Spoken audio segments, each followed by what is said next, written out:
South Thailand kan voi khadron kalna ni ka pa te hi zu an ron kal fowa kan chak ve theilu to ka ma se hun hi om lo thina chuanin hei golden jubilee pualin mang turin kan ron kala hun rem chang kan nei hlo maya nuam kan tilu to ka I kan in siam ma choi khama te khanin fan chwa vek kha kan tum hal rongota nuam kan tilu to ka wang khan chuanin hei nakin na kan fang chhuak man tura ngai la chuanin kalaron sak tur hi kanuam ve e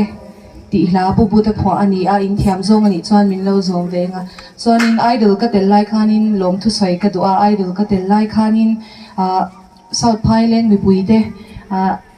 in thei to min lo chwa puya min lo tran thin lu tuk ti kha ka sia a thinlung takin in zawai chunga lom thu ka sai boke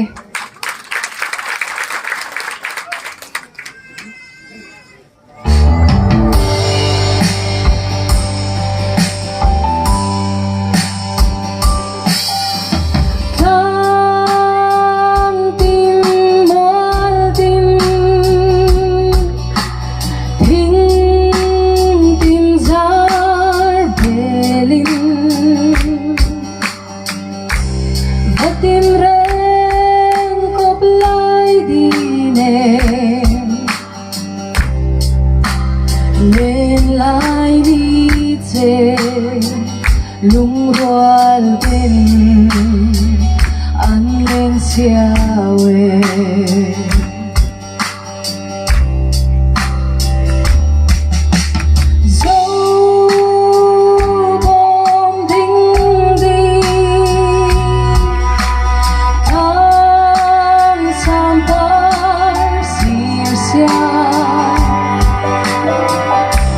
lên cái thôn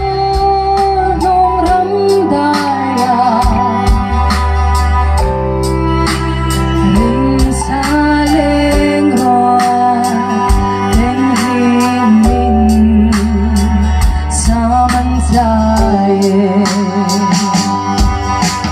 anh lên nghe hình lại thế nên anh ai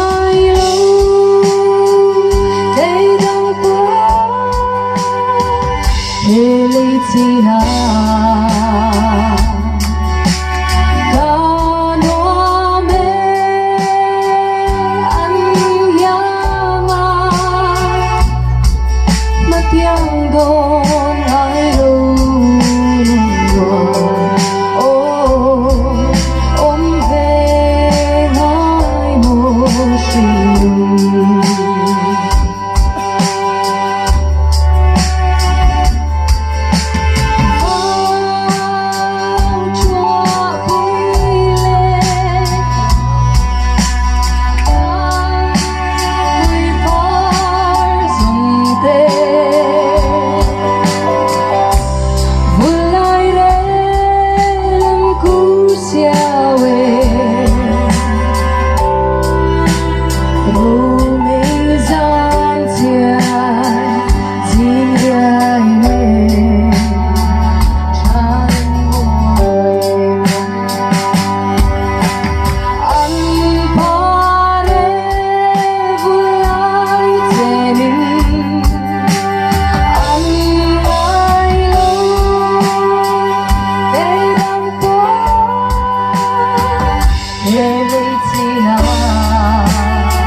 Go